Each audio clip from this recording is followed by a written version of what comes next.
चलिए आइए अब नेक्स्ट कंसेप्ट देखते हैं। Key factors to be considered in implementing BPM. Business process management अगर किसी ऑर्गेनाइजेशन में अपने को इंप्लीमेंट करनी है, क्या करनी है? इंप्लीमेंट। कल बीपीएम प्रैक्टिसेस इंप्लीमेंट करने के लिए अपन ने कल पढ़ा था, क्या क्या चीजें पढ़ी थी, उसका एक शॉर्टकट भी बनाया था। सीबीआई ऑफिसर पोस्ट ऑफिस से कहां गया? सिटी बस गया। हाँ बराबर। तो सीबीआई ऑफिसर कहां गया? C stands for commitment of senior level management, B stands for bottom up approach, I stands for information technology को यूज करेंगे, बराबर से P stands for process oriented रखेंगे। क्या रखेंगे? Process oriented. फंक्शनल ऑर्गेनाइजेशन नहीं रखेंगे। कौन सी ऑर्गेनाइजेशन रखेंगे? प्रोसेस ऑर्गेनाइजेशन रखेंगे। ओ स्टैंड्स फॉर ओनरशिप डिसाइड करेंगे, हर प्रोसेस का क्या स्टैंड होगा? एक ओनर रहेगा, कल अपन ने पढ़ा। And at the same time city bus से गया। सी स्टैंड्स फॉर से कोलैबोरेटिव अप्रोच, बिजनेस पार्टनर अगर अलग अलग जगह बैठे हैं तो उनका क्या? कोलैबोरेटिव अप्रोच रखना है। टी स्टैंड्स फॉर ट्रेनिंग देंगे, किसको? एम्प्लॉय को क्या देंगे? ट्रेनिंग देंगे, बस। B stands for bonus and awards देंगे, बोनस एंड अवार्ड दें, अगर कोई एम्प्लॉय अच्छा काम करेगा तो बोनस एंड अवार्ड दें। और S stands for six sigma, TQM, BPR, इस टाइप की टेक्नोलॉजी इंप्लीमेंट करेंगे, बराबर। कल हमने बोला इंप्लीमेंटेशन में ये बातें कंसीडर करनी है या ये ध्यान रखना है, दैट इज इंप्लीमेंटेशन पार्ट। अभी हम बात कर रहे हैं key factors to be considered in implementing BPM. अगर बिजनेस प्रोसेस मैनेजमेंट इंप्लीमेंट करना है तो क्या क्या फैक्टर्स कंसीडर करने हैं, बराबर। Key factors to be considered in implementing BPM. Now पहला चीज हमको सोचना पड़ेगा कि बीपीएम कहां करना है। बीपीएम करना है मतलब एक प्रोसेस पहले करते थे अपन, परफॉर्म करते थे, जो कि मैनुअली परफॉर्म करते थे। अब उसी प्रोसेस को अपन क्या करने वाले? ऑटोमेशन से करने वाले। तो या तो मैं एक सिंगल प्रोसेस को चेंज कर सकता हूं, या पूरे डिपार्टमेंट को चेंज कर सकता हूं, या पूरी कंपनी को चेंज कर सकता हूं। तो स्कोप कहां कहां का? क्या स्कोप है? बीपीएम कहां किया जा सकता है? पहला चीज, एक सिंगल प्रोसेस को, परचेस प्रोसेस चेंज कर दी अपन ने। कौन सी प्रोसेस चेंज कर दी? परचेस प्रोसेस चेंज कर दी। दूसरी चीज, पूरे डिपार्टमेंट को चेंज कर रहे हैं। डिपार्टमेंट मतलब पूरे इन्वेंट्री डिपार्टमेंट में मैनुअल काम होता था, अब इन्वेंट्री डिपार्टमेंट में ऑटोमाइजेशन से काम होता है। प्रोसेस को मैनेज कर लिया, चेंज कर लिया, पुरानी प्रोसेस, मैनुअल प्रोसेस को डिलीट कर दी। तीसरा चीज क्या हो सकता है? एंटायर कंपनी में, एंटायर कंपनी को ही अपन ऑटोमेट कर सकते हैं। जैसे बैंक में एक एग्जांपल लेते हैं इसी का, सिंगल प्रोसेस, डिपार्टमेंट और एंटायर कंपनी। एक बैंक में सिर्फ कैश विड्रॉल लेना और कैश डिपॉजिट करना, अगर इस चीज को मैंने ऑटोमेट कर दिया, एटीएम लगा दिया एंड ऑल, ये कौन सा चीज हो गई? बोलो। Single process. क्या चेंज किया अपन ने? सिंगल प्रोसेस को चेंज किया। अगर मैंने बैंक के एक डिपार्टमेंट को ही, मतलब बैंक में एक पूरी ब्रांच को ही ऑटोमेट कर दिया, एक ब्रांच को उठाया, कोई भी एक पर्टिकुलर ब्रांच उठाई और उस ब्रांच को ऑटोमेट कर दिया, तो एक डिपार्टमेंट को मैंने क्या कर दिया? ऑटोमेट कर दिया। And entire company, banking industry में जितनी भी ब्रांचेस हैं उन सबको ऑटोमेट करके आपस में इंटीग्रेट कर दिया, तो हम क्या बोलेंगे? Entire company. तो स्कोप कहां कहां पर है? एक प्रोसेस को चेंज कर सकते, एक डिपार्टमेंट को चेंज कर सकते, एक पूरी कंपनी को चेंज। अगला सवाल आप पूछोगे, सर चेंज कर सकते मतलब क्या? क्यों चेंज करना है? हम जो बैंकिंग आज तरीके अपना रहे हैं अच्छे ही है, इसको वापस चेंज करने की जरूरत क्या है? क्यों चेंज करना है? शायद हम और अगर एक बार सोचेंगे, एक बार और नया प्रोसेस बनाने की कोशिश करेंगे, एक बार रीथिंक करेंगे, रीडिजाइन करेंगे, तो शायद हम कुछ गोल्स अचीव कर पाएंगे। एक नई चीज बना, बीपीएम इंप्लीमेंट करते टाइम पे हमारे कुछ गोल्स हैं। हम क्यों इंप्लीमेंट कर रहे हैं? एक नया चीज क्यों इंप्लीमेंट कर रहे हैं? तो हम शायद इसलिए इंप्लीमेंट कर रहे हैं ताकि मैं एक प्रोसेस को इंप्रूव कर सकूं। क्या कर सकूं? इंप्रूव कर सकूं, ऑटोमेट कर सकूं। पहले मैनुअल होता था, अब ऑटोमेट हो सकता, से री इंजीनियरिंग कर सकूं, मतलब एक नए तरीके से सोच सकूं।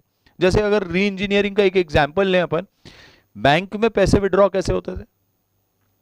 बैंक में पैसे विड्रॉल का तरीका था, एक विड्रॉल स्लिप भरो, एक चेकबुक में या तो चेक लिखो सेल्फ के नाम से, योर सेल्फ के नाम से या सेल्फ के नाम से, और बैंक में एक टोकन लो। फिर वो वेरीफाई होता था कि आपकी सिग्नेचर बराबर है क्या, अमाउंट इन फिगर्स बराबर है क्या, अमाउंट इन वर्ड्स बराबर है क्या, डेट बराबर है क्या, जो भी चीजें लिखी है वो सारे के स्पेलिंग बराबर है क्या, ये सब वेरिफिकेशन होता था। आपके बैंक अकाउंट बैलेंस में बैलेंस अवेलेबल है क्या, ये सब चेक करने के बाद अगला स्टेप क्या परफॉर्म करते थे अपन, वंस दिस इज चेक्ड, फिर वो क्या करता था, कैशियर घंटी बजाता था। घंटी बजाकर अपने को क्या दिखेगा, अपना नंबर दिखेगा, टोकन नंबर डिस्प्ले होगा उस डिस्प्ले स्क्रीन पर, वहां जाएंगे, फिर टोकन देंगे, फिर हमको चेक के पीछे साइन करना पड़ेगा, फिर पैसे वो गिनेगा, हमको देगा, हम लेके फिर गिनेंगे, फिर घर जाएंगे। ये तरीका था, हाँ या ना, ये तरीका। अब इसमें हमने सोचा कि री इंजीनियरिंग करते, इंप्रूवमेंट लाते, नया तरीका लाते। हमने क्या बना दिया, एटीएम। अब कोई टोकन वेरिफिकेशन नहीं, अब पिन कोड वेरिफिकेशन होता है। क्या वेरिफिकेशन होता है, पिन नंबर का वेरिफिकेशन होता है। पिन नंबर अगर आपने करेक्ट डाला और कार्ड आपने करेक्ट स्वैप किया है तो आपका अकाउंट ओपन हो जाएगा। आप अमाउंट पंच करिए कि मुझे इतना अमाउंट चाहिए, अगर वो आपकी लिमिट में है 20,000 25,000 जितना भी आप वो एटीएम से निकाल सकते हैं, उतना आपको पैसा क्या कर दिया जाएगा, दे दिया जाएगा। क्या पुराने प्रोसेस में और नए प्रोसेस में एकदम ड्रास्टिक चेंज है? हाँ है। क्या ड्रास्टिक चेंज है। तो ड्रास्टिक चेंज है मतलब ही अपन ने क्या किया, री इंजीनियरिंग की है। आज कोई मैनुअल प्रोसेस इन्वॉल्व नहीं है, कोई बंदा इन्वॉल्व नहीं है, किसी को सैलरी नहीं देनी है, एक मशीन बना दी जिससे आपको क्या दिया जाता है, पैसा दे दिया जाता है। मतलब ही क्या बोलेंगे, री इंजीनियरिंग। एटीएम्स भी जो आज अपन एटीएम देख रहे हैं, क्या ऐसे ही एटीएम शुरुआत से थे? नहीं थे। शायद पहले एटीएम एक पर्टिकुलर बैंक का ही पैसा निकाल सकता था। एसबीआई का एटीएम है तो आपका एसबीआई में अकाउंट है तो आप वहां से पैसे निकाल सकते हैं, ऐसा पहले हुआ करता था, हाँ या ना। लेकिन अब ऐसा नहीं होता। अब क्या करते हैं हम पैसा ऐसा विड्रॉ नहीं करते। आज आप किसी भी एटीएम से क्या कर सकते हैं, पैसे, वो चाहे एसबीआई का रहे, सीबीआई का रहे, बैंक ऑफ बड़ौदा का रहे, बैंक ऑफ महाराष्ट्र का रहे, किसी का भी रहे, हाँ या ना। तो हम ओवर द पीरियड क्या लाते चले गए, ऑप्टिमाइजेशन लाते चले गए। भाई मतलब एक ही बैंक का रिस्ट्रिक्ट क्यों कर दें, ऐसा एटीएम है तो फिर किसी भी बैंक का कस्टमर क्यों ना हो, अपन पैसे क्या करें, वो निकाल सके और आपस में बैंक लेन देन देख लेंगे ना। इस चीज को अपन क्या बोलेंगे, ऑप्टिमाइजेशन। तो गोल क्या था हमारे, हम 3-4 गोल्स याद रख सकते हैं कि पहला चीज हमको इंप्रूवमेंट करना था, ऑटोमेट करना था, रीडिजाइन करना था, हमको क्या करना था, ऑप्टिमाइजेशन अचीव करना था। तो दो चीजें देखी, key factors to be considered in implementing BPM. क्या क्या फैक्टर है, पहला फैक्टर क्या, हम कहां, स्कोप कहां है, एक सिंगल प्रोसेस में या फिर एक डिपार्टमेंट में या फिर एंटायर कंपनी में, ठीक। गोल क्या है, शायद इंप्रूवमेंट लाना है, ऑटोमेशन लाना है, रीडिजाइनिंग करनी है, री इंजीनियरिंग करनी है, ऑप्टिमाइजेशन अचीव करना है। क्या अचीव करना है, ऑप्टिमाइजेशन अचीव करना है। क्या बोलेंगे, गोल्स। तीसरी चीज, मेथड्स टू बी यूज। अब अगर ये अचीव करना है तो कुछ मेथड्स लगेंगी, हाँ या ना।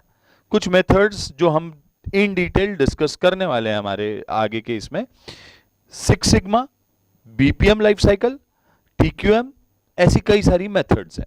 कौन कौन सी मेथड है, सिक्स सिग्मा मेथड, नाम सुन लो, अभी आगे डिटेल में बात करेंगे कि सिक्स सिग्मा होता क्या है, बिजनेस प्रोसेस री इंजीनियरिंग होती क्या है, से टोटल क्वालिटी मैनेजमेंट होता क्या है, ये डिटेल में डिस्कस करेंगे। और एक बार नहीं, पहले आईटी में डिस्कस करेंगे, बाद में एसएम में भी डिस्कस करेंगे।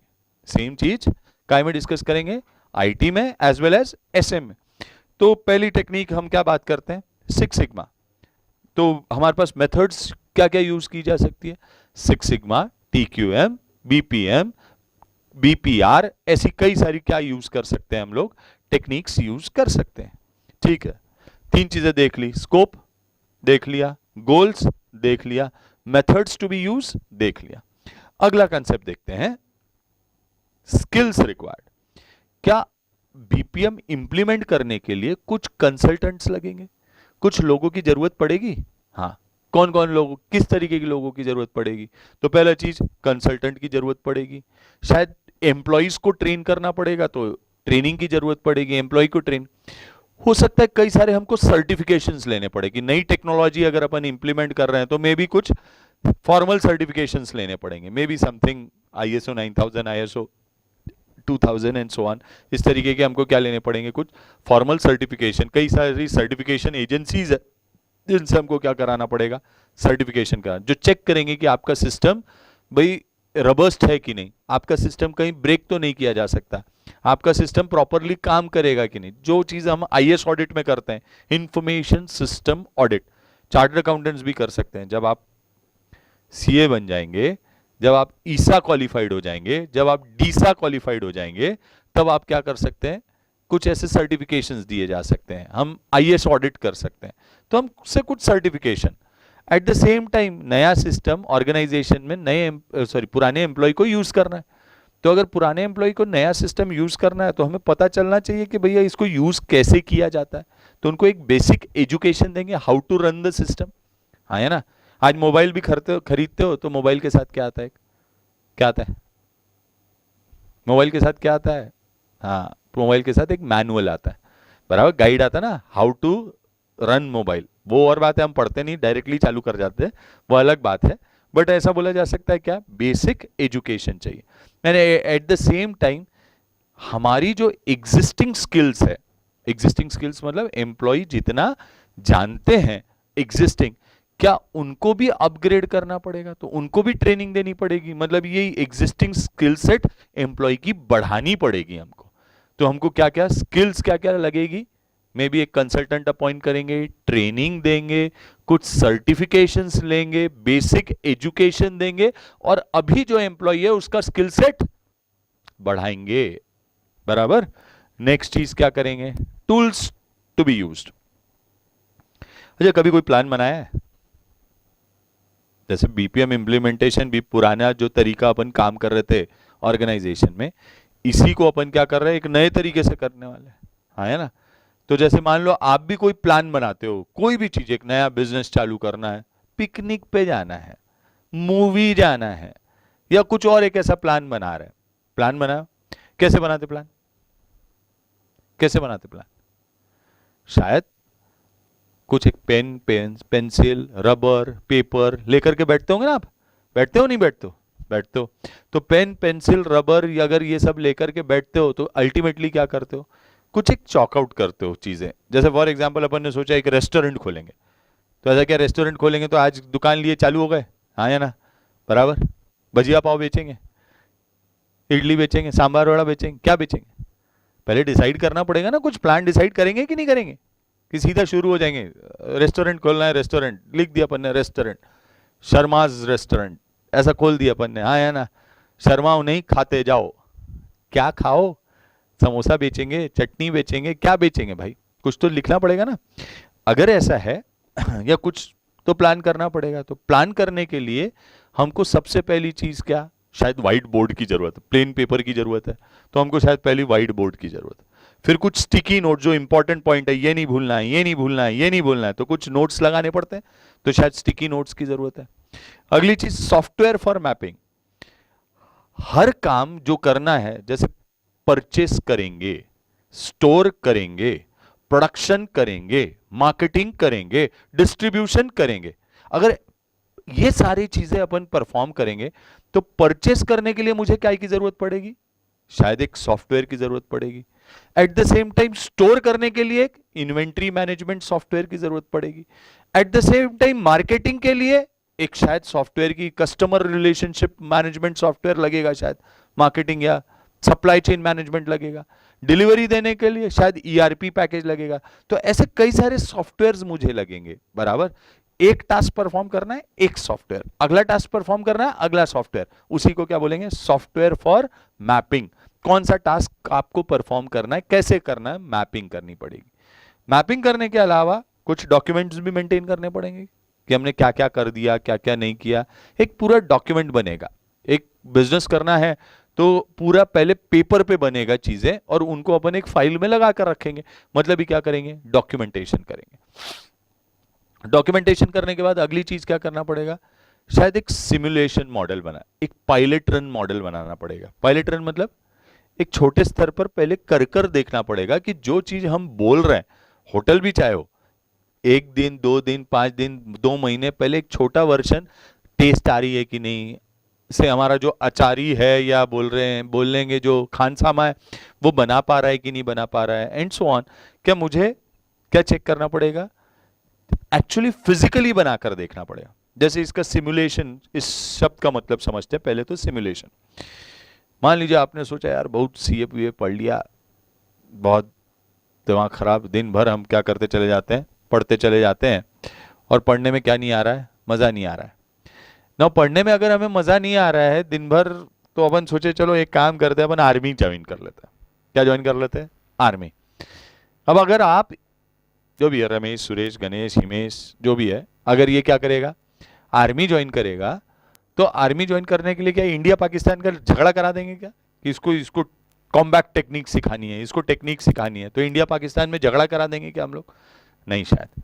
फिर हम क्या करेंगे? हम एक सिमुलेशन करेंगे। सिमुलेशन मतलब वैसा ही एक मॉडल, ट्रेनिंग देने के लिए, सोल्जर्स को ट्रेनिंग देने के लिए उसी टाइप का एक मॉडल बनाएंगे, बराबर।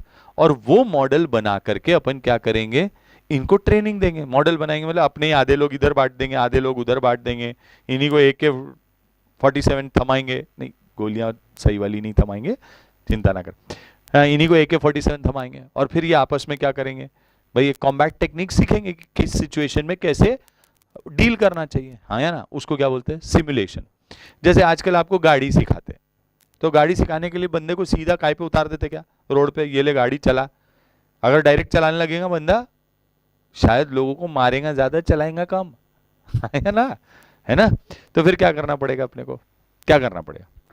हम एक वर्चुअल रियलिटी बनाएंगे भाई। ऐसा लगेगा एक बंद कमरे में कुर्सी पे बिठा देंगे आपको, और आपके हाथ में कुछ, सॉरी पैर में कुछ क्लच, गियर और ब्रेक दे देंगे, क्लच, एक्सीलेटर और ब्रेक दे देंगे, और एक गियर रहेगा, और ऐसा लगेगा, और एक स्टीयरिंग व्हील दे देंगे आपको। और उस वर्चुअल रूम में एक्चुअली आप गाड़ी सिर्फ रोड देखते हैं कि सामने से ट्रक आ रहा है, सामने से कार आ रही है, बस आ रहा है एंड सो ऑन। और फिर आप क्या कर सकते हैं, एक्चुअली सीख सकते हैं कि क्या चीजें परफॉर्म हो रही है, कैसे परफॉर्म, उसको क्या बोला जाएगा? सिमुलेशन।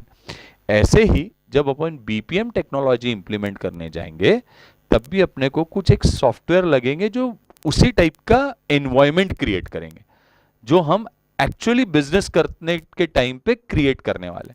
तो वाकई अपन परचेस करके देखेंगे, वाकई स्टोर करके देखेंगे, प्रोडक्शन कर कर देखेंगे, डिस्ट्रीब्यूशन, मार्केटिंग, जो हमको बिजनेस करने के लिए जो प्रोसेसेस करनी है ऑटोमेटेड फॉर्म में, वो परफॉर्म करके देखेंगे। उसको क्या कहा जाएगा? Software for simulation. एंड एकदम ऐसे ही सॉफ्टवेयर फॉर जो सिमुलेशन, एक कॉम्प्रिहेंसिव सॉफ्टवेयर आता है, एक बना बनाया सॉफ्टवेयर मिलता है मार्केट में आपके लिए। एक रेडिली अवेलेबल सॉफ्टवेयर है जिसको क्या बोला जाता है? BPMS, business process management system.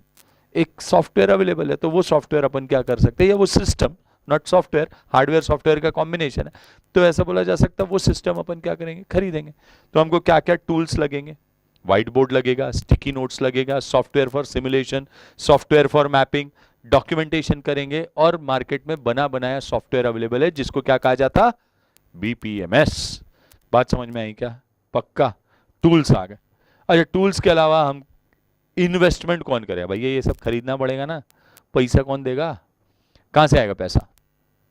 कहां से आएगा पैसा? हाँ, अगर पैसा कहां से आएगा, एकदम स्कोप याद करें। क्या हम एक पहला ही पॉइंट, की फैक्टर्स का जो पहला पॉइंट अभी अपन ने थोड़ी देर पहले देखा, क्या देखा हमने? पहला point scope, single process, department, entire company. अगर एक प्रोसेस में चेंज लाना है, डिपार्टमेंट में चेंज लाया जा सकता है, कंपनी में चेंज लाया जा सकता है। अगर एक प्रोसेस में चेंज लाना है तो चेंज कौन लाएगा? ध्यान देंगे, इन्वेस्टमेंट, स्पॉन्सरशिप कौन देगा? Executive level. अगर काय में चेंज लाना है, मल्टीपल डिपार्टमेंट्स में चेंज लाना है, तो पैसा कौन देगा? डिपार्टमेंट्स। और पूरी कंपनी में चेंज लाना है तो कौन लाएगा, देगा पैसा? Executive level management. तो हम ऐसा बोल सकते हैं, प्रोसेस ओनर इन्वेस्ट करेगा, या फिर डिपार्टमेंट इन्वेस्ट करेगा, या फिर एग्जीक्यूटिव लेवल इन्वेस्ट करेगा, बराबर। तो अलग अलग लोग, डिपेंड करता है। मतलब अगर सिंगल प्रोसेस में चेंज करोगे तो प्रोसेस ओनर इन्वेस्ट करेगा, अगर डिपार्टमेंट में इन्वेस्ट करोगे तो डिपार्टमेंट हेड इन्वेस्ट करेगा, और पूरी कंपनी में इन्वेस्ट करोगे तो एग्जीक्यूटिव लेवल मैनेजमेंट या टॉप लेवल मैनेजमेंट इन्वेस्ट करेगी। इन्वेस्टमेंट काय में करेगी? तो इन्वेस्टमेंट रहेंगे या तो ट्रेनिंग में, tools and time and money. तो आपको ट्रेनिंग देनी पड़ेगी एम्प्लॉय को, टूल्स देने पड़ेंगे, टाइम देना पड़ेगा। तो हमने पढ़ा key factors to be considered in implementing BPM. फटाफट रिवाइज करते हैं, फटाफट। स्कोप कहाँ है? सिंगल प्रोसेस में, डिपार्टमेंट में, एंटायर कंपनी में। गोल क्या है हमारा? ताकि हम इंप्रूव कर पाए, ऑटोमेट कर पाए, री इंजीनियरिंग करें, ऑप्टिमाइजेशन करें। बराबर? तो हम प्रोसेस को इंप्रूव करना चाहते हैं, ऑटोमेट करना चाहते हैं, नई तरीके से रीडिजाइन, री इंजीनियर करना चाहते हैं, या फिर ऑप्टिमाइजेशन अचीव करना चाहते हैं। मेथड क्या क्या यूज करोगे? सर सिक्स सिग्मा यूज करेंगे, टीक्यूएम यूज करेंगे, बीपीआर यूज करेंगे, बीपीएम साइकिल यूज करेंगे। क्या क्या यूज करेंगे? Six sigma, TQM, BPR, BPM cycle use करेंगे। Tech methods. अगला कंसेप्ट स्किल्स। क्या क्या लगेंगे? शायद हमको कंसल्टेंट लगेगा, ट्रेनिंग देनी पड़ेगी एम्प्लॉइज को, सर्टिफिकेशंस कराने पड़ेंगे, एक बेसिक एजुकेशन देना पड़ेगा और एग्जिस्टिंग स्किल सेट को बढ़ाना पड़ेगा। बराबर? अगला चीज टूल्स क्या यूज करेंगे? तो सर व्हाइट बोर्ड यूज करेंगे, से स्टिकी नोट्स यूज करेंगे, सॉफ्टवेयर फॉर मैपिंग यूज करेंगे, डॉक्यूमेंटेशन करेंगे, सॉफ्टवेयर फॉर से सिमुलेशन यूज करेंगे, बीपीएमएस सॉफ्टवेयर यूज करेंगे। बराबर? इन्वेस्टमेंट काय में करेंगे? टूल्स में, टाइम में, ट्रेनिंग में मनी इन्वेस्ट करना पड़ेगा। बराबर? तो इन्वेस्टमेंट काय का? Training, tools and time. और स्पॉन्सरशिप कौन देगा? सिंगल प्रोसेस का रहेगा तो प्रोसेस ओनर, पूरी कंपनी के लिए रहेगा तो एग्जीक्यूटिव लेवल, और डिपार्टमेंट के लिए रहेगा तो डिपार्टमेंटल लेवल। बराबर? तो हमने क्या देखा अभी? की फैक्टर्स देखा। अगला कंसेप्ट, ये इस पे क्वेश्चन कैसे पूछा जाएगा एग्जाम में, बहुत इंपॉर्टेंट चीज कि सर इस पे क्वेश्चन क्या पूछा गया है या कैसे पूछा जाएगा। तो जैसा हमारा हमेशा का ट्रेंड है, क्वेश्चन क्या पूछा जाएगा देखेंगे। What are the key factors to be considered for implementing BPM. कब पूछा है? नवंबर 2014 में पूछा है। कब पूछा है? नवंबर 2014 में पूछा है, 2014। कितने नंबर के लिए पूछा है? 4 मार्क्स के लिए पूछा है। बराबर? तो key factors to be considered for implementing BP. 6 point लिखो और 4 नंबर अंदर। क्या क्या 6 पॉइंट? स्कोप लिखने का है, गोल लिखने का है, मेथड यूज लिखने का है। बराबर? एट द सेम टाइम हमको क्या लिखने का है? पीपल, मतलब ट्रेनिंग कौन देगा? And consultant. बराबर? अगला चीज लिखना है टूल्स क्या लगेंगे, वो लिखना है। अगला चीज लिखना है इन्वेस्टमेंट काय में करेंगे, और अल्टीमेटली कौन करेगा, स्पॉन्सरशिप कौन देगा। तो 6-7 पॉइंट लिखने, और कितने मार्क्स? 4 मार्क्स। चलिए आपका 4 मार्क जेब में फटाफट। अगला कंसेप्ट देखते हैं, नेक्स्ट जेब बात। हाँ, need for BPM implementation. BPM क्यों करना है? ये सब इतना जो पढ़ा अभी, फैक्टर्स कंसीडर करने, बीपीएम की डेफिनेशन देखी। क्या देखी definition? Achievement of organizational objective देखा था अभी। Achievement of organizational objective to achieve for improvement या through improvement, management and control of existing business process. क्या डेफिनेशन देखी थी? Achievement of organizational objective through improvement, management and control of essential business process is called as business process management। देखा था। अभी देखते हैं कि नीड क्या है, क्यों करना है, ये पुरानी प्रोसेस को चेंज करना है, नई प्रोसेस लानी है, क्यों करना है, क्या फर्क पड़ जाएगा। पहला चीज, क्या लॉन्ग टर्म में मेरी फ्यूचर पोजीशनिंग बेहतर हो जाएगी। सर समझा नहीं sir, long term future positioning मतलब समझा नहीं। चलिए एक स्टोरी बनाते हैं, फिर से इस चीज को याद रखने के लिए एक स्टोरी देखते हैं। Long term future positioning. Steve jobs जानते हो कौन है? कौन है? कौन है? Pixar animations. पहली बार सुन रहे हो? पिक्सार एनिमेशंस क्या है? एप्पल सुना है? हाँ। नाउ स्टीव जॉब्स है नहीं अब, खैर जो भी था। स्टीव जॉब्स एप्पल में जब उसने एप्पल या मोबाइल फोन्स लाए, मोबाइल फोन्स जब स्टीव जॉब्स ने लाए, तो उसने ऐसा सोचा क्या कि मुझे आज मोबाइल बेच देना और कल मोबाइल नहीं बेचना है। भाई 2 साल, 3 साल, 5 साल, 10 साल मैं जब तक जिंदा हूं तब तक मोबाइल बिके, और उसके बाद एप्पल रहे नहीं रहे, स्टीव जॉब्स को क्या फर्क पड़ता? पड़ता है कुछ फर्क? नहीं पड़ता। लेकिन स्टीव जॉब्स ने जब एप्पल कंपनी बनाई और उसने टेक्नोलॉजी को इन्वॉल्व किया, तो उसका ध्यान किस बात पर था? फ्यूचर में भी ये कंपनी रन होनी चाहिए। हम अकाउंट्स में पढ़ते हैं ना, गोइंग कंसर्न कंसेप्ट, है ना। से ओनर रहे न रहे, डायरेक्टर रहे न रहे, पार्टनर रहे न रहे, प्रोप्राइटर रहे न रहे, क्या जरूर रहना चाहिए, कंपनी चलती रहनी चाहिए। सेम चीज हम टेक्नोलॉजी को लाकर बिजनेस प्रोसेस चेंज क्यों करना चाह रहे हैं, ताकि लॉन्ग टर्म में हमारी फ्यूचर पोजीशनिंग, हमारे कंपटीटर के मुकाबले हमारी पोजीशन क्या हो जाए, बेहतर होती चली जाए। तो हमारा क्या, लॉन्ग टर्म फ्यूचर पोजीशनिंग। लेकिन कोई भी ऑर्गेनाइजेशन सिर्फ स्टीव जॉब सिर्फ long term long term long term long term सोच करके काम कर सकता था क्या? नहीं। शॉर्ट टर्म में उसको प्रोडक्ट भी ऐसा बनाना था जो क्या दे, कॉस्ट इफेक्टिव, कम कॉस्ट में बेस्ट क्वालिटी प्रोडक्ट प्रोवाइड कर पाए। शॉर्ट टर्म में हमारा प्रोडक्ट क्या होना चाहिए, कॉस्ट इफेक्टिवनेस। तो नीड फॉर बीपीएम क्या कहा, लॉन्ग टर्म में हमको क्या चाहिए, फ्यूचर पोजीशनिंग देखनी है, बराबर।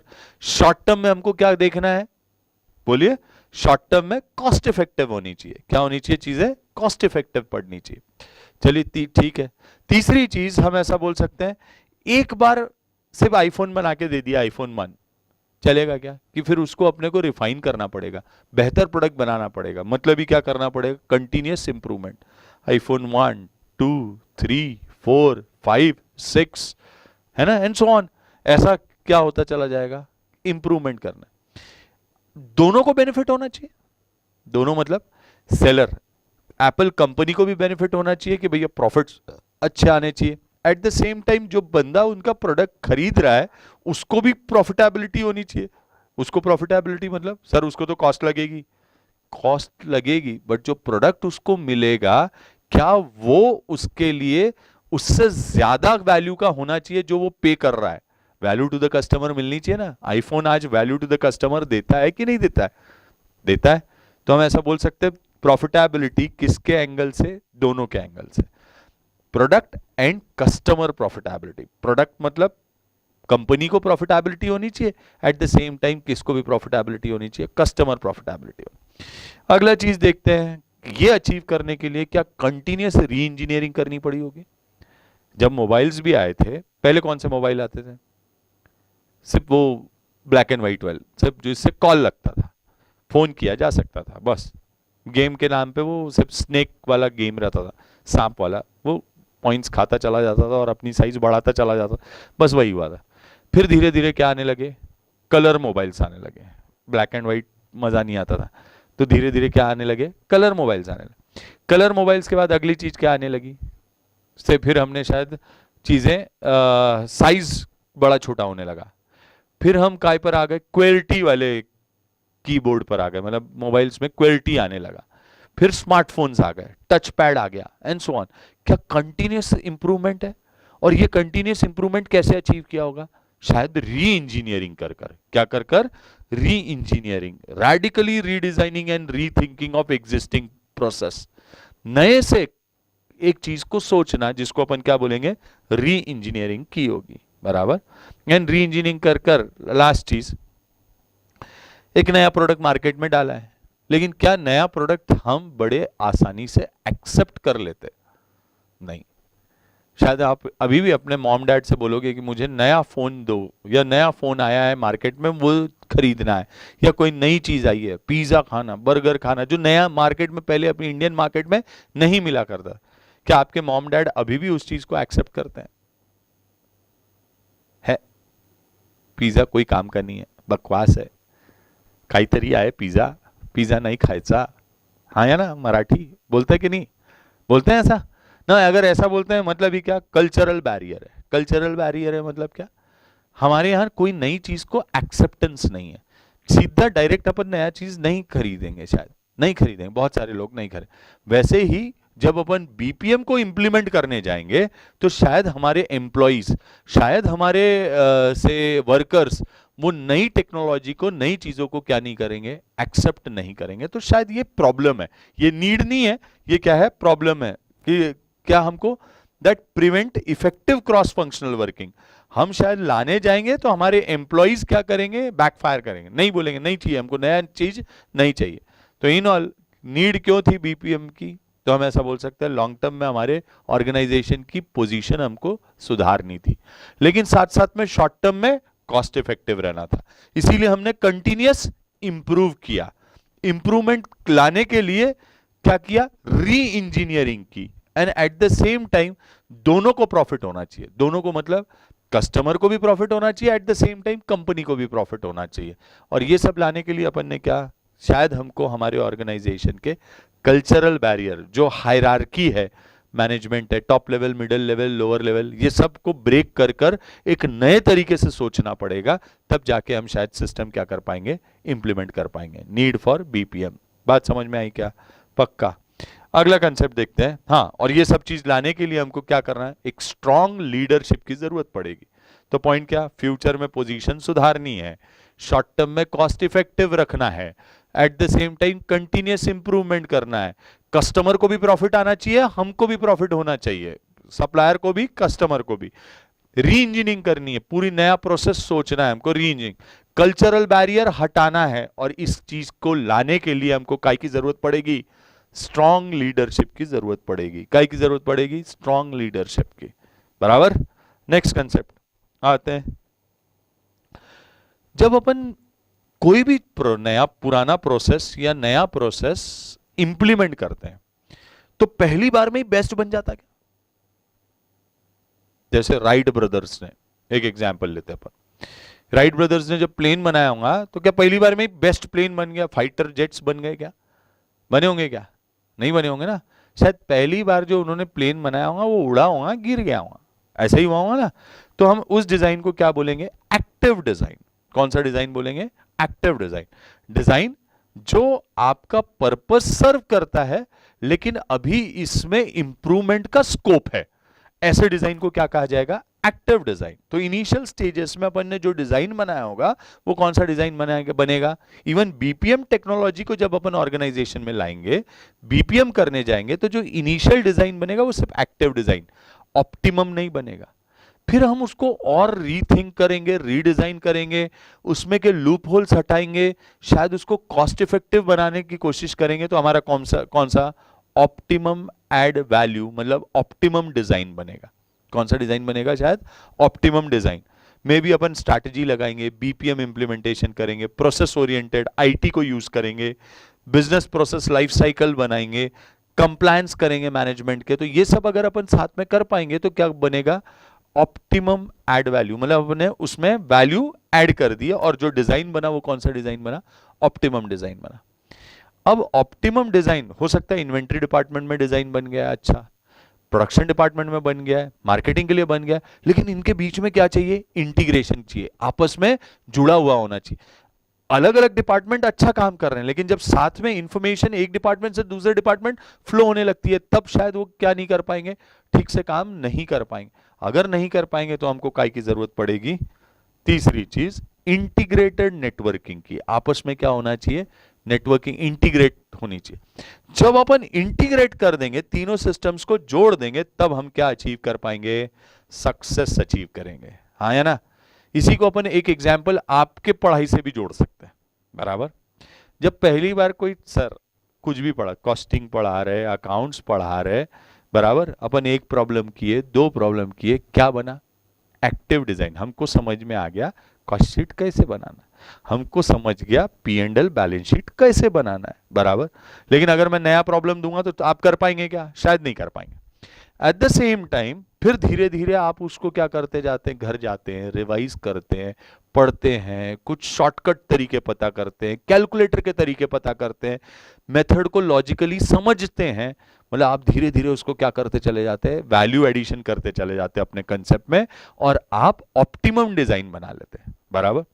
अब ऐसा ऑप्टिमम डिजाइन बना, मतलब आप सर मेरे को कॉस्ट बढ़िया आता सर, बराबर, मेरे को टैक्स बढ़िया आता सर, लेकिन सर अकाउंट्स नहीं जमता सर। क्या नहीं जमता, मेरे को अकाउंट्स नहीं जमता। क्या आईपीसीसी सीए फाइनल पास कर लोगे, नहीं कर पाओगे ना। क्या करना पड़ेगा, आपस में इंटीग्रेट करना पड़ेगा।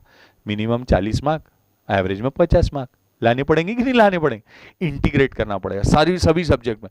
जब ये करोगे तो क्या अचीव कर पाओगे, सक्सेस अचीव कर पाएंगे।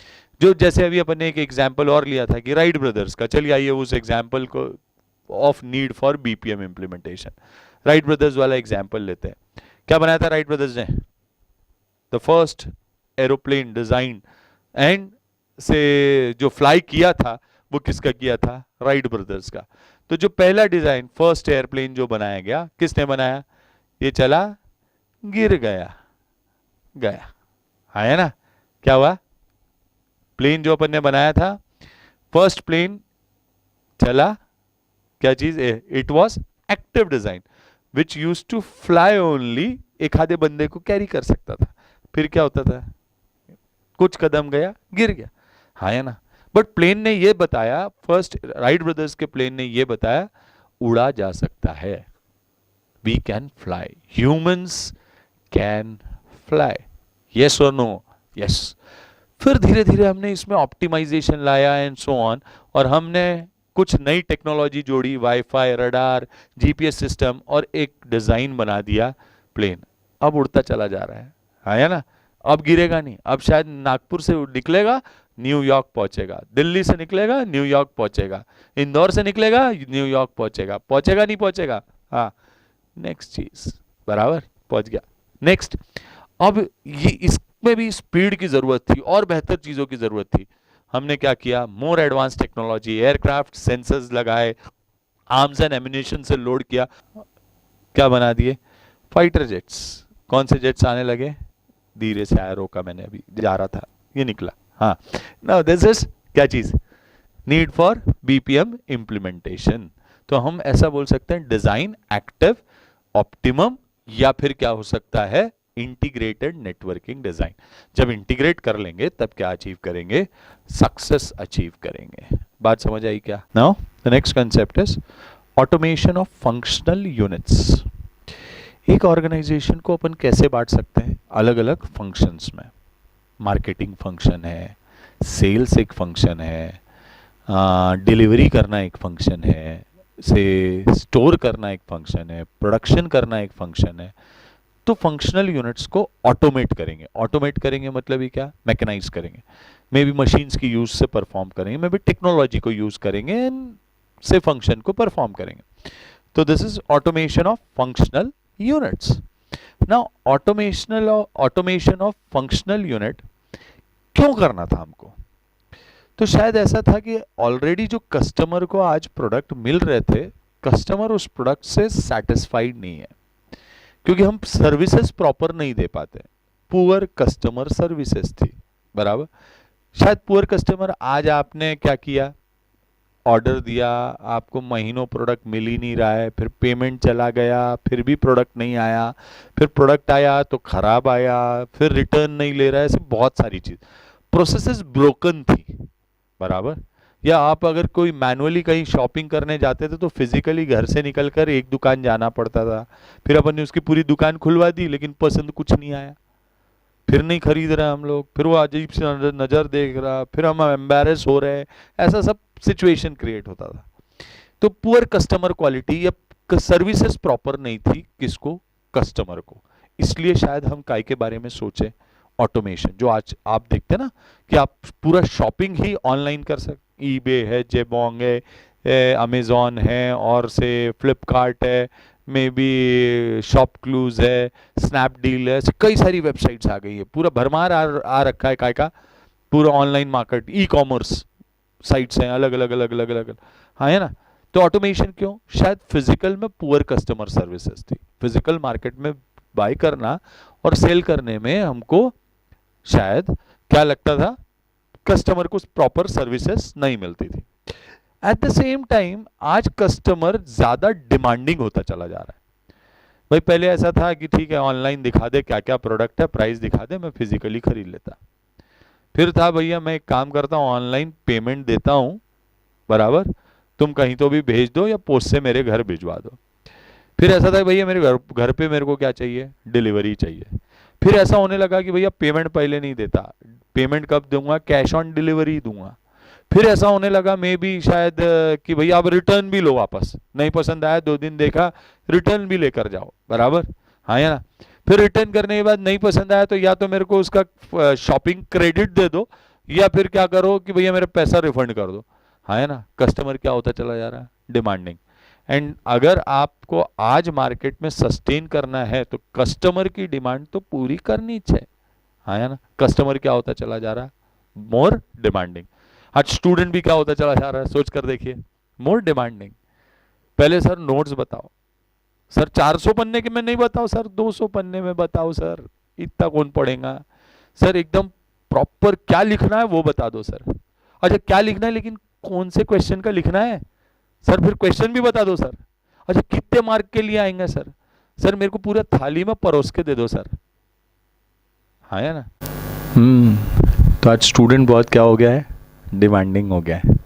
स्टूडेंट क्या हो गया है, डिमांडिंग हो गया है। वैसे ही कस्टमर भी क्या हो गया है, डिमांडिंग हो गया। हर चीज़ टाइम 3 दिन में बोले तो बाप रे 3 दिन में देगा क्या, आज चाहिए, अब भी बोलते ही आने को ना, मोबाइल में से ही निकलने को ना, है ना। आज हम लोग भी क्या, डिलीवरी टाइम, कॉस्ट सबसे कम में होने को ना, सर्विस घर तक पहुंचाने को ना, वापस लेकर जाने को ना, तो ऐसा बोला जा सकता है कस्टमर बहुत ज़्यादा क्या हो गया, डिमांडिंग हो गया। तो पहली चीज़ तो अपन ने कहा कि क्या, कस्टमर को सर्विसेज पुअर मिल रही थी, eight the same time customer demanding हो गया। तीसरा चीज़ ऐसा बोला जा सकता है, जो सर्विसेज चाहिए वो पर्सनलाइज चाहिए। पर्सनलाइज चाहिए मतलब क्या, आपकी रिक्वायरमेंट के हिसाब से चाहिए, जो आपको सर्विस चाहिए वो चाहिए, कस्टमाइज चाहिए।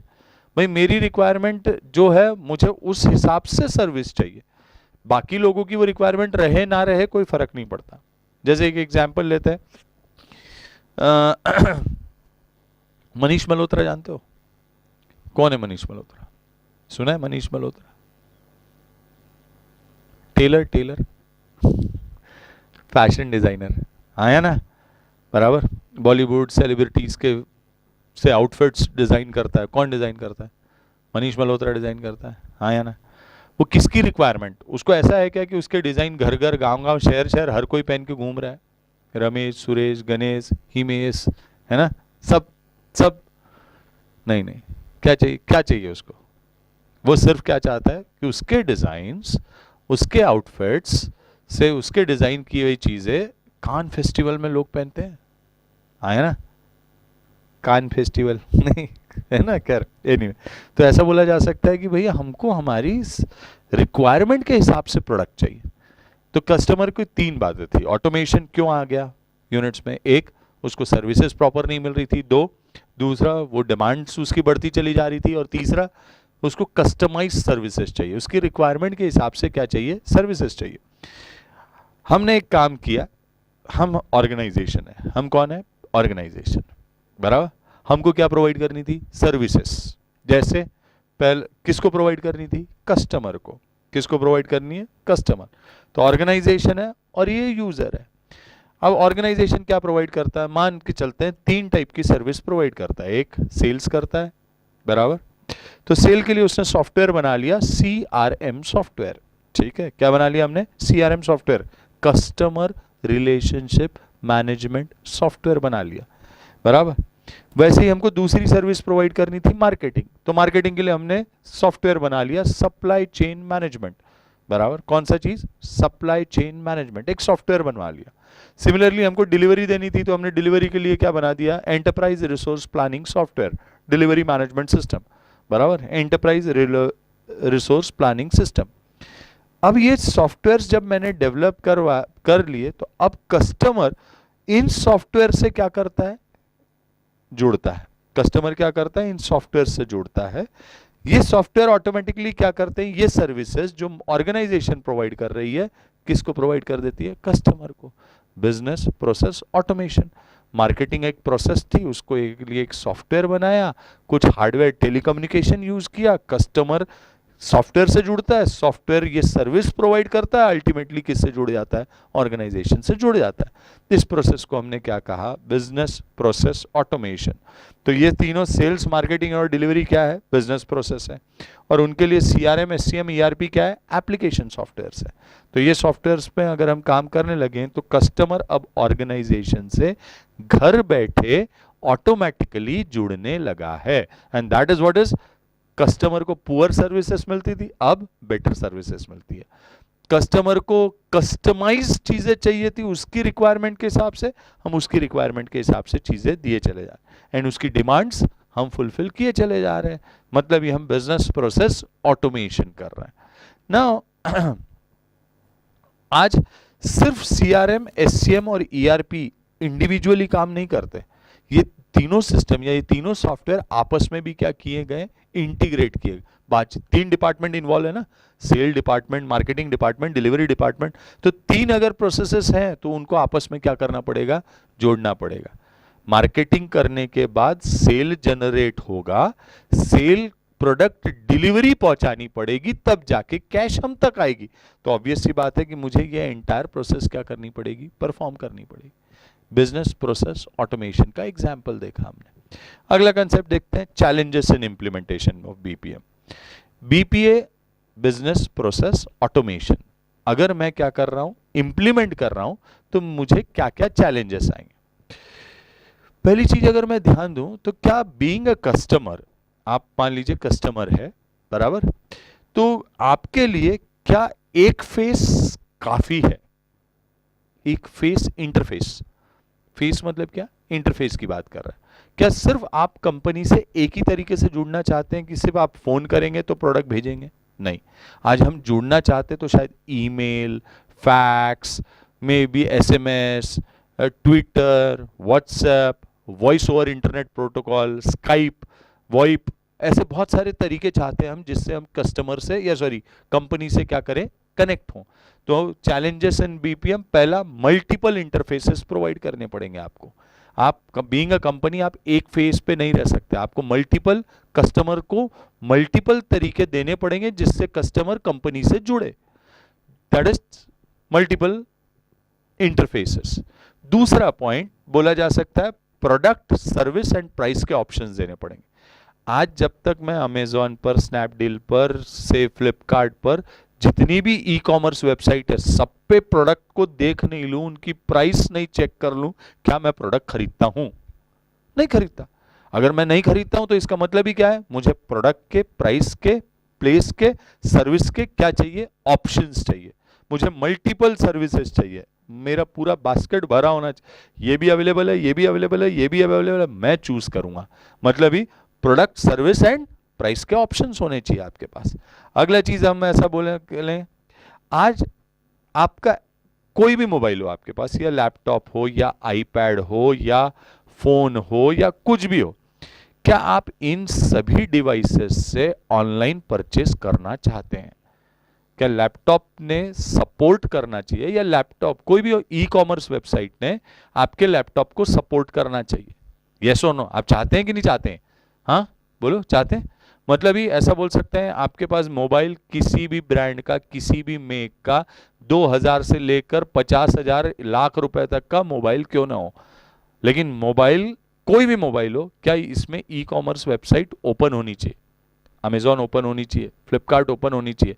मतलब आपको क्या चाहिए, आपका प्लेटफॉर्म कुछ भी रहे, आप एंड्रॉइड यूज कर रहे हो, आप विंडोज बेस्ड फोन यूज कर रहे हो, आप आईओएस बेस्ड फोन यूज कर रहे हो, आप कोई भी फोन यूज कर रहे हो, क्या आपके फोन में ये क्षमता होनी चाहिए कि वो किसी भी ई कॉमर्स वेबसाइट को एक्सेस कर सके? यस, मतलब आपको बिल्ड एंड बाय टेक्नोलॉजी चाहिए। क्या चाहिए? Build and bye.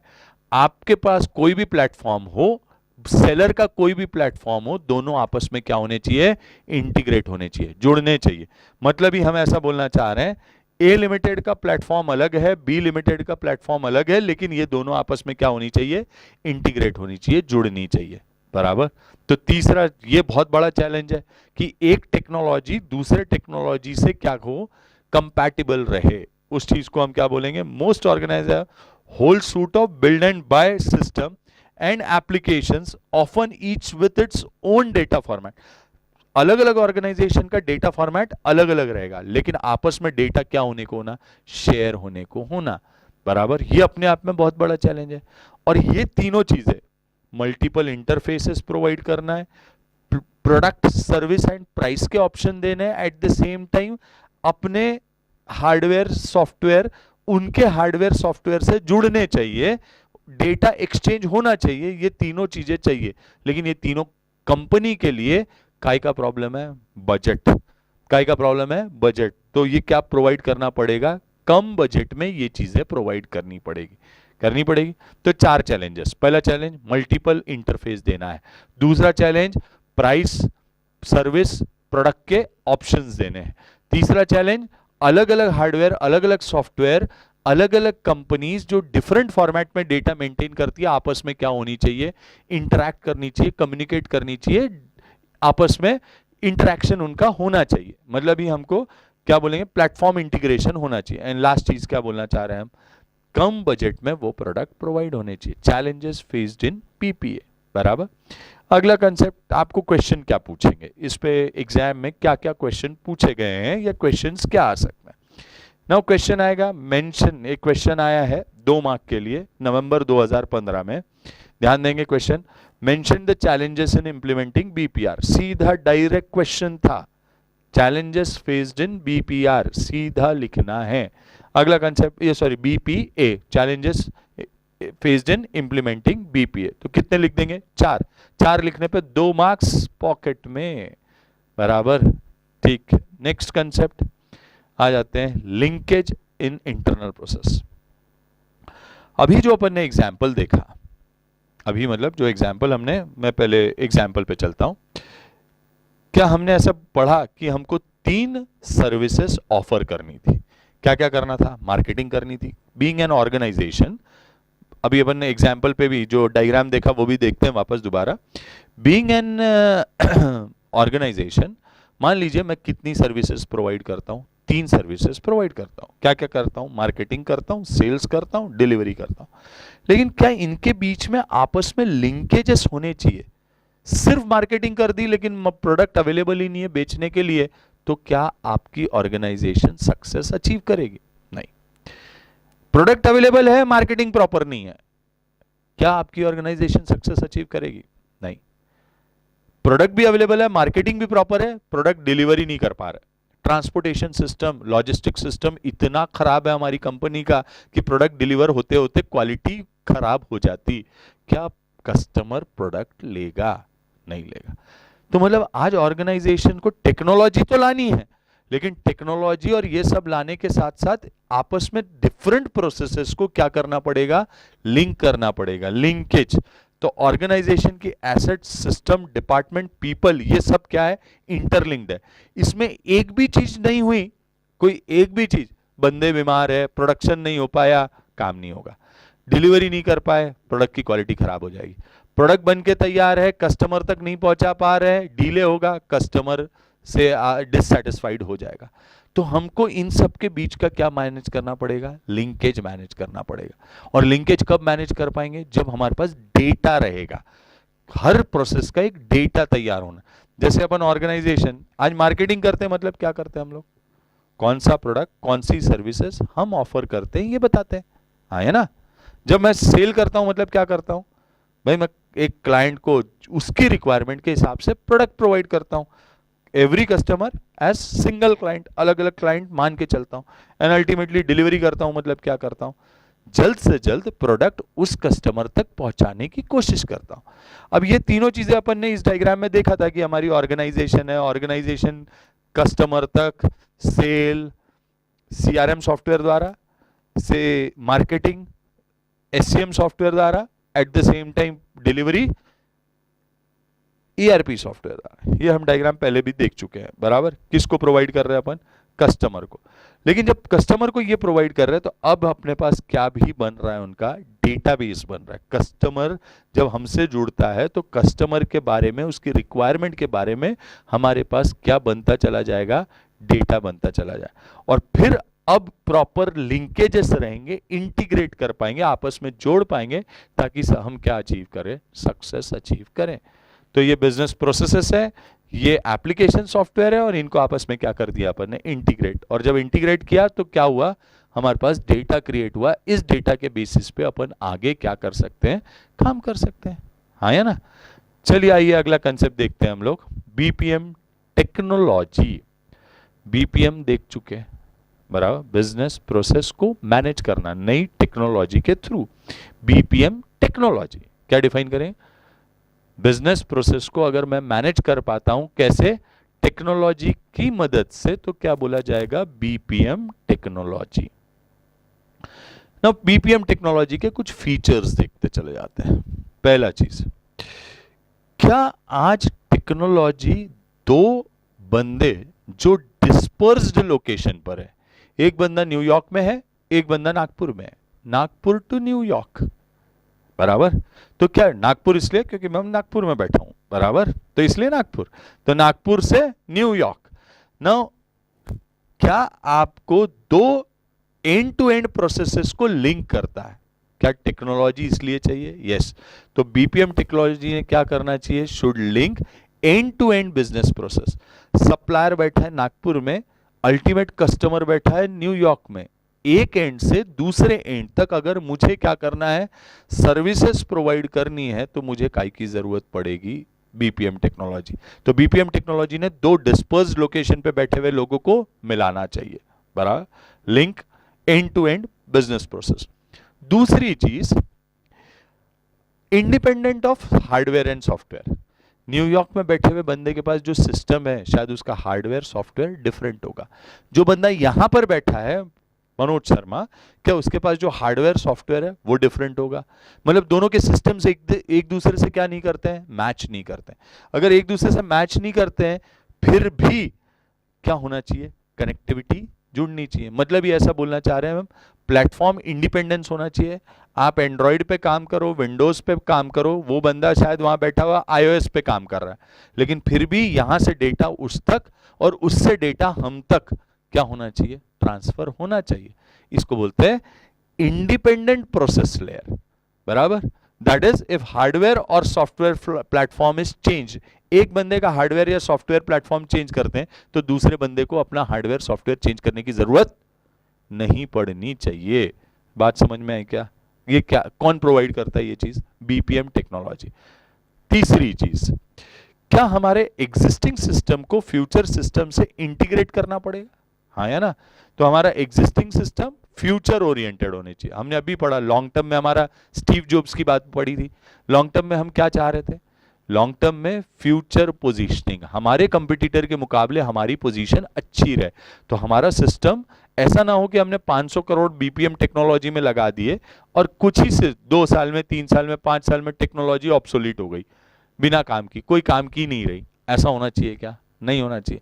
तो ऑब्वियस सी बात है, कंपैटिबल होना चाहिए हमारा existing system and future oriented system, दोनों आपस में क्या होने चाहिए? जुड़ने चाहिए, बराबर। अगला चीज, हम बीपीएम क्यों ला रहे हैं? ताकि अपन फ्लो ऑफ एक्टिविटीज को क्या कर पाए? मैनेज कर पाए। तो हमको क्या मैनेज करना है? Flow of activities. हमने वैसे भी बिजनेस प्रोसेस को डिफाइन ही कैसे किया था? Sequence of task. तो ये जो सीक्वेंस है ये क्या होना चाहिए? फॉलो होना चाहिए। तो फ्लो ऑफ एक्टिविटीज को मैनेज करता है कौन? मैनेज करता है बीपीएम टेक्नोलॉजी। क्या करती है? फ्लो ऑफ एक्टिविटीज को मैनेज करती है। नाउ नेक्स्ट चीज ऐसा बोला जा सकता है, कई सारे ऑडिट कंप्लायंसेस रहते हैं। मतलब आप तो लॉ पढ़ते हैं, ऑडिट पढ़ते हैं, और हमारे देश में तो सिर्फ 4-5 हजार लॉ होंगे बस, सिर्फ। तो ये 4-5 हजार लॉज को हमारा सिस्टम कंप्लाई भी करना चाहिए, हाँ है ना? तो सिस्टम, भाई कई सारे लॉ बना रखे हैं, दुनिया भर के लॉ। तो हर लॉ में ईडीपी ऑडिट या ईडीपी, इलेक्ट्रॉनिक डेटा प्रोसेसिंग के लिए कुछ कंप्लायंसेस है। हम ऐसा नहीं कर सकते कि अपन ऐसा सिस्टम बना दे जो दूसरों के सिस्टम को सबोटाज करता हो, जो दूसरे को सिस्टम को उड़ा देता हो, जो दूसरे के सिस्टम को टारगेट कर कर उसमें का डेटा उड़ा देता है। अपन ऐसा सिस्टम बनाएंगे क्या? नहीं ना। तो भैया हमको कुछ ऑडिट कंप्लायंसेस है जो हमको क्या करनी है? फुलफिल करनी है। Monitor and audit for compliances. हमको जो टेक्नोलॉजी अपन इंप्लीमेंट कर रहे हैं उसको continuously monitor as well as क्या करते चले जाना है? ऑडिट करते चले। नेक्स्ट चीज, हाँ, टेक्नोलॉजी क्यों लाए? ताकि हमको टाइम ज्यादा लगे वही काम करने को, कि कम लगे? कम लगे। तो हमारा एग्जीक्यूशन टाइम, कोई भी एक चीज का एग्जीक्यूशन टाइम क्या हो जाए? रिड्यूस हो जाए, बराबर। तो एग्जीक्यूशन टाइम और एक्सपीरियंस से हमारे एम्प्लॉइज क्या होते चले जाएंगे? बीपीएम से वेलवर्स होते चले जाएंगे। तो ज्यादा से ज्यादा काम कम से कम टाइम में कर पाएंगे ना। अभी जब भी ऐसे 6-7-8 पॉइंट्स हो तो उसके को याद रखने के लिए हम एक न्यूमोनिक बना लेते हैं। हमारा तरीका ही है। तो पहले भी अपन ने न्यूमोनिक पढ़ा है। एक सीबीआई ऑफिसर पोस्ट ऑफिस से सिटी बस से पोस्ट ऑफिस गया, पढ़ा था कि नहीं पढ़ा था? तो सीबीआई ऑफिसर पोस्ट ऑफिस से सिटी बस गया, कहां गया बात अलग।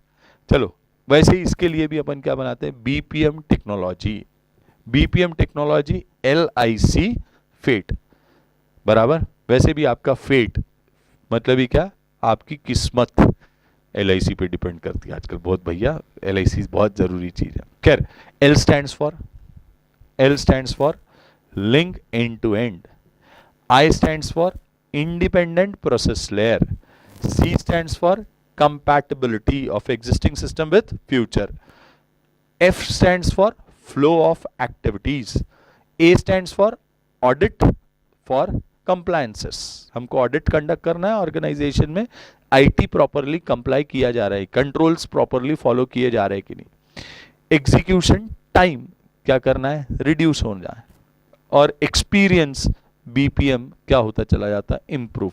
तो हमने क्या चीज पढ़ा, LIC फ्रेट, N स्टैंड्स फॉर, चलो मेरे साथ रिवाइज करो, L stands for link end to end, दो डिफरेंट बंदे बैठे अलग अलग जगह, उन दोनों में क्या होना चाहिए, लिंक होनी चाहिए। I stands for independent process layer, hardware change किया तो सॉफ्टवेयर चेंज नहीं करना है, सॉफ्टवेयर चेंज किया तो हार्डवेयर चेंज नहीं करना है, दोनों चेंज किया तो कस्टमर का चेंज नहीं करना, एक का चेंज किया तो दूसरे का चेंज नहीं करना है, hardware software platforms and all. अगला चीज से C, कंपैटिबिलिटी होनी चाहिए एग्जिस्टिंग सिस्टम की न्यू सिस्टम से, फ्यूचर ओरिएंटेड सिस्टम बनाने की कोशिश करेंगे। Eight the same time flow of activities को मैनेज करेंगे, F। A, ऑडिट करेंगे सभी चीजें कंप्लाई प्रॉपरली किए जा रहे हैं कि नहीं किए जा रहे। T, क्या देखेंगे, टाइम देखेंगे कि एग्जीक्यूशन टाइम रिड्यूस हुआ काय से, बीपीएम टेक्नोलॉजीज। एंड E मतलब क्या, एग्जीक्यूशन या सॉरी एक्सपीरियंस से हमारा बीपीएम और बेहतर होता चला जाएगा, बिजनेस प्रोसेस मैनेजमेंट और बेटर होती चली जाएगी। अगला कंसेप्ट देखते हैं, बीपीएम टेक्नोलॉजी। मनोज शर्मा ने एक सिंपल डेफिनेशन दी है, बीपीएम मतलब BPM is equal to formula process plus people plus technology. तो अगर मैं टेक्नोलॉजी के माध्यम से एक प्रोसेस को ऑटोमेट कर कर डिफरेंट पर्सन्स को आपस में जोड़ देता हूं तो मैं क्या अचीव करता हूं, बिजनेस प्रोसेस मैनेजमेंट, बीपीएम। तो BPM stands for process plus people plus technology is equal to BPM. Concept समझ में आया क्या? चलिए आइए नेक्स्ट कंसेप्ट देखते हैं, वैल्यू चेन ऑटोमेशन। अगला कंसेप्ट क्या देखते हैं, वैल्यू चेन ऑटोमेशन। एक्चुअली अपन बीपीएम प्रोसेस ही देखते हैं, एक एग्जांपल लेते हैं वैल्यू चेन ऑटोमेशन को समझने के लिए। पहला चीज तो वैल्यू चेन मतलब क्या, व्हाट इज वैल्यू चेन। मान लीजिए आप कोई एक प्रोडक्ट प्रोवाइड करता है, मान लीजिए आप ये फर्नीचर प्रोवाइड करता है। फर्नीचर मतलब मैं जंगल गया, जंगल में से लकड़ी काट के लाया, अलग अलग शेप की, कोई ऐसी है कोई ऐसी है, अलग अलग शेप की लकड़ी काट के लाया और उसको मैंने ऐसे ही पेंट वेंट लगाया और दुकान में अपने शॉप में रख दिया और बोला सर फर्नीचर है खरीदो। लोग लेंगे क्या?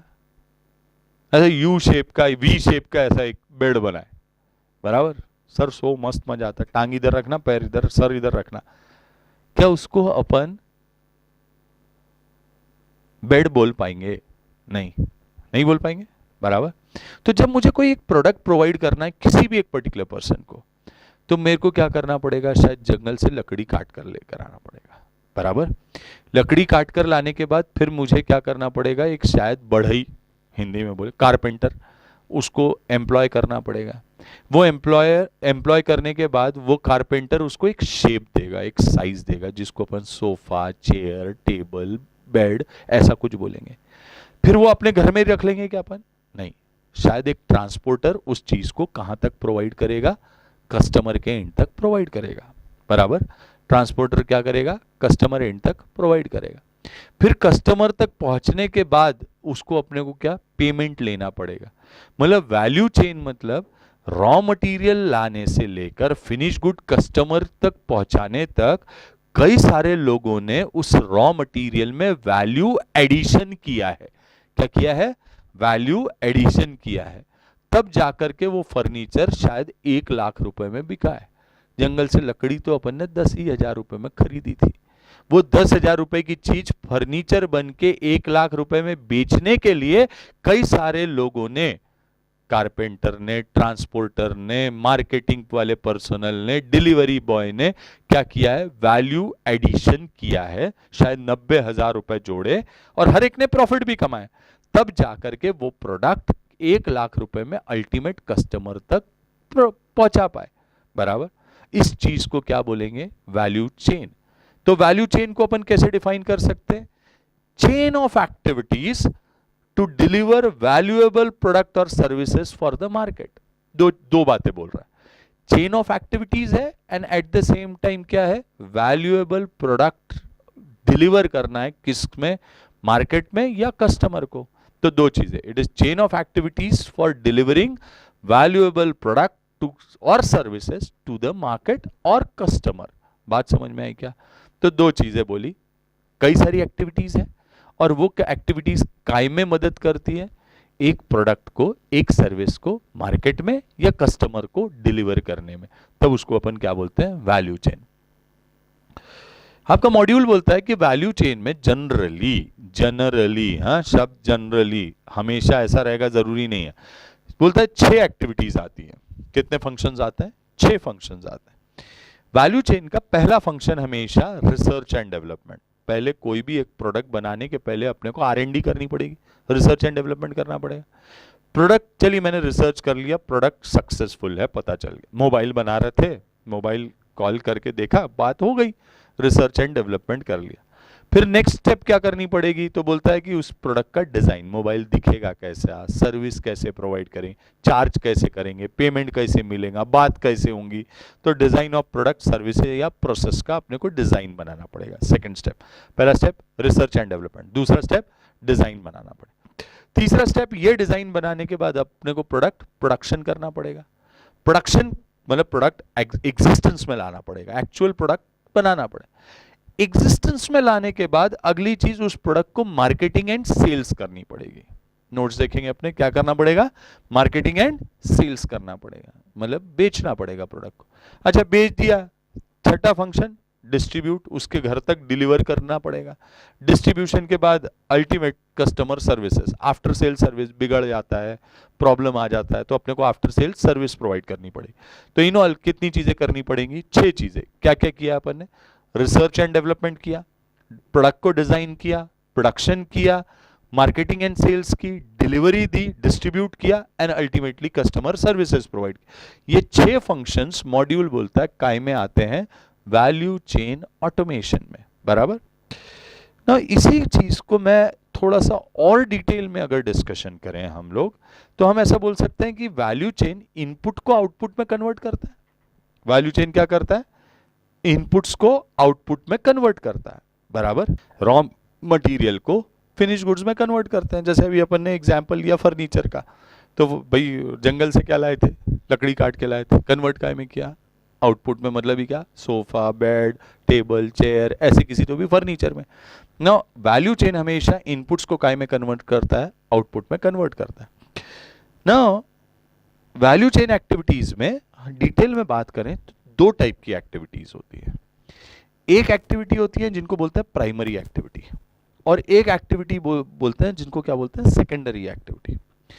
प्राइमरी एक्टिविटीज वो एक्टिविटीज हैं जो सप्लायर से रॉ मटेरियल खरीदेंगे, उसको इनबाउंड लॉजिस्टिक मतलब ट्रांसपोर्टर, तो ट्रांसपोर्टर उस रॉ मटेरियल को अपने एंड तक मैन्युफैक्चरर तक लाएगा, मैन्युफैक्चर करेगा, फिर उसको आउटबाउंड लॉजिस्टिक मतलब ये अपन कहां तक, कस्टमर तक पहुंचाएंगे या मार्केट में पहुंचाएंगे, उसके लिए ट्रांसपोर्टर, आउटवर्ड ट्रांसपोर्टेशन लगेगा, आउटबाउंड लॉजिस्टिक, फिर उसकी मार्केटिंग करनी पड़ेगी और अल्टीमेटली प्रोडक्ट कहां तक पहुंच जाएगा, कस्टमर तक।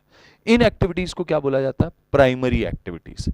तो जब अपन बीपीएम करेंगे, बिजनेस प्रोसेस मैनेजमेंट करेंगे, तो ये प्राइमरी एक्टिविटी के बीच के जो लिंकेज है, सप्लायर देने को सप्लाई कर रहा है लेकिन ट्रांसपोर्टर अवेलेबल नहीं है, तो क्या रॉ मटेरियल अपने एंड तक आएगा, नहीं। ट्रांसपोर्टर ला रहा है लेकिन अपने एंड पे अनलोड करने के लिए कोई अवेलेबल नहीं है, तो क्या मटेरियल अपने मैन्युफैक्चरर के यहां आ पाएगा, नहीं। अनलोड कर लिया लेकिन मशीन काम नहीं कर रही है, बराबर, मशीन काम कर रही है, इलेक्ट्रिसिटी नहीं है। मशीन ने प्रोडक्ट बना दिया, आउटवर्ड ट्रांसपोर्टेशन के लिए कोई नहीं है, आउटवर्ड ट्रांसपोर्ट कर दिया, मार्केटिंग के लिए कोई अवेलेबल नहीं है। मार्केटिंग कर रहे हैं, कस्टमर को अपना प्रोडक्ट पसंद नहीं आ रहा है, ऑब्वियस सी बात है आपका प्रोडक्ट मार्केट में सेल नहीं हो पाएगा। तो अगर सेल करना है तो हमको वैल्यू चेन को क्या करना है, ऑटोमेट करना है। ये वैल्यू चेन है हमारी, भाई सप्लायर के यहाँ सॉफ्टवेयर लगा रहेगा, उसको परचेस ऑर्डर आएगा किससे, मैन्युफैक्चरर से, पहले ही बुक कर देंगे कि भैया ट्रांसपोर्टर इस तारीख को सप्लायर के एंड पे आपको पहुंच जाना है, वहां पे मटेरियल क्या होने वाला है, लोड होने वाला है। फिर उस तारीख को ट्रांसपोर्टर ने क्या कर दिया, ट्रक वहां भेज दिया, ट्रक लोड हो गया, मटेरियल हमारे तक पहुंच गया। पहले से अपन ने प्रोडक्शन शेड्यूल कर रखा है कि मटेरियल पहुंचने के बाद लेबर को प्रोडक्ट बना देना है, बनाने के बाद हमने पहले से ऑर्डर प्रोक्योर कर रखे हैं मार्केट में कि भैया हमको इतने प्रोडक्ट मार्केट में डिलीवर करने हैं, तो अपन ने आउटबाउंड लॉजिस्टिक मतलब ही ट्रांसपोर्टर बुक कर रखा है, प्रोडक्ट की मार्केटिंग ऑनगोइंग चालू है, प्रोडक्ट कस्टमर तक पहुंचाया जाए। और ये पूरी प्रोसेस अपने को क्या करनी है, टेक्नोलॉजी की मदद से ऑटोमेट करनी है। मतलब अभी क्या बोलेंगे, प्राइमरी एक्टिविटीज को अपने को क्या करना है, मैनेज करना है। कौन सी एक्टिविटीज को मैनेज करना है, प्राइमरी एक्टिविटीज को मैनेज करना है। बात समझ में आई क्या, पक्का 100%। एट द सेम टाइम जब अपन मैन्युफैक्चर कर रहे हैं तो ये मैन्युफैक्चर में क्या अपने को स्टोर करना पड़ेगा, इसी मैन्युफैक्चर के लिए, इसीलिए ये रेड में दिखाई दे रहा है आपको, मैन्युफैक्चर करना है मतलब ही मुझे स्टोर करना पड़ेगा, मुझे अकाउंटिंग करके रखनी पड़ेगी, एट द सेम टाइम मुझे ह्यूमन रिसोर्स को मैनेज करना पड़ेगा, पर्सनल्स को मैनेज करना पड़ेगा, बराबर, तो पर्सनल मैनेजमेंट करना पड़ेगा।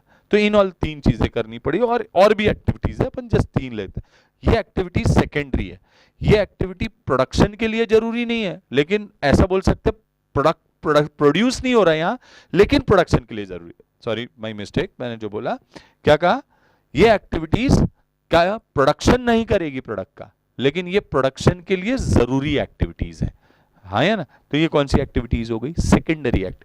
क्या इनके भी लिंकेज मैनेज करने पड़ेंगे, इनके बीच में भी गड़बड़ियां नहीं होनी चाहिए, बराबर, तो अपने को सेकेंडरी एक्टिविटीज के लिंकेज मैनेज करने पड़ेंगे।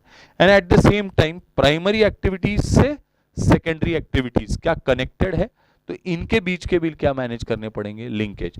तो मुझे 3 एंड पे लिंकेज मैनेज करने पड़ते हैं, एक प्राइमरी एक्टिविटीज के बीच में, दूसरा सेकेंडरी एक्टिविटीज के बीच में, और प्राइमरी एंड सेकेंडरी एक्टिविटीज के बीच में। कितने तरीके की लिंकेज, 3। पहला क्या कहा, लिंक बिटवीन प्राइमरी एक्टिविटीज, ये लिंकेज। दूसरा क्या कहा, लिंक बिटवीन सेकेंडरी एक्टिविटीज, मतलब ये लिंकेज। और तीसरा क्या कहा, प्राइमरी एक्टिविटीज और सेकेंडरी एक्टिविटीज के बीच में का लिंकेज, मतलब ही 3। और ये लिंकेजेस कौन मैनेज करेगा, कौन मैनेज करेगा, टेक्नोलॉजी। कौन मैनेज करेगा, टेक्नोलॉजी। इसीलिए हमको इनको ऑटोमेट करना जरूरी, वैल्यू चेन ऑटोमेशन।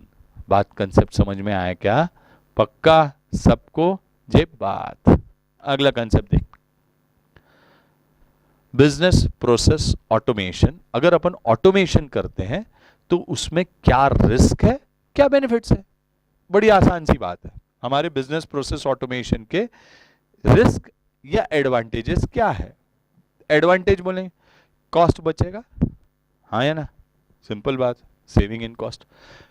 क्या हम कंपटीशन में आगे रह पाएंगे, हाँ, देखो दौड़ रहा है, सबसे आगे पहुंच गया है ना, लाल वाला बंदा सबसे आगे पहुंच गया, क्या बोलेंगे, बोलिए, will stay ahead in competition. And तीसरी चीज क्या, फास्ट कस्टमर सर्विसेज प्रोवाइड कर पाएंगे, कस्टमर को सर्विसेज जल्द से जल्द प्रोवाइड कर पाएंगे अगर वैल्यू चेन ऑटोमेशन करते हैं, बिजनेस प्रोसेस ऑटोमेशन करते हैं, एक ही बात है, ऑटोमेशन करना है जो प्रोसेस अभी तक अपन परफॉर्म कर रहे थे उनका। अगला चीज बोला जाता है कुछ रिस्क हो सकती है, क्या हो सकती है, रिस्क। रिस्क क्या है, क्या है, पहली रिस्क है जॉबलेस हो जाएंगे लोग, कम लोग लगेंगे अपने को, तो पहली रिस्क, रिस्क टू जॉब, ये मर गया बेचारा, है ना, यू आर फायर्ड, बंदा गया, हाँ है ना।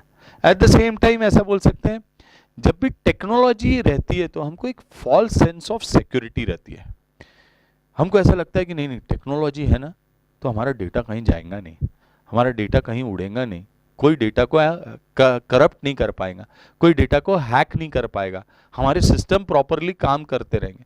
लेकिन मान लीजिए किसी दिन इलेक्ट्रिकल फ्लक्चुएशन के कारण, हैकिंग के कारण, वायरस के कारण अगर आपका डेटा उड़ गया, आपका कंपनी शायद बैठ जाएगा। तो हमको टेक्नोलॉजी में, हम जब कंप्यूटर में स्टोर करके रखते हैं, मोबाइल में स्टोर करते हैं, आईपैड्स में स्टोर करते हैं, लैपटॉप में स्टोर करते हैं, हमको लगता है कि हमने सिक्योरली स्टोर कर रखा है, पिन पासवर्ड डाल रखा है, आईडी डाल रखा है, एंटीवायरस सॉफ्टवेयर है, एंटी हैकिंग सॉफ्टवेयर है, लेकिन एक्चुअली क्या इन सब के बावजूद डेटा डिलीट हो जाता? यस। तो ये हमको false sense of security, risk कम है ऐसा लगता है ऐसा नहीं है, बट ठीक है, दैट इज अगेन क्या, डिसएडवांटेज।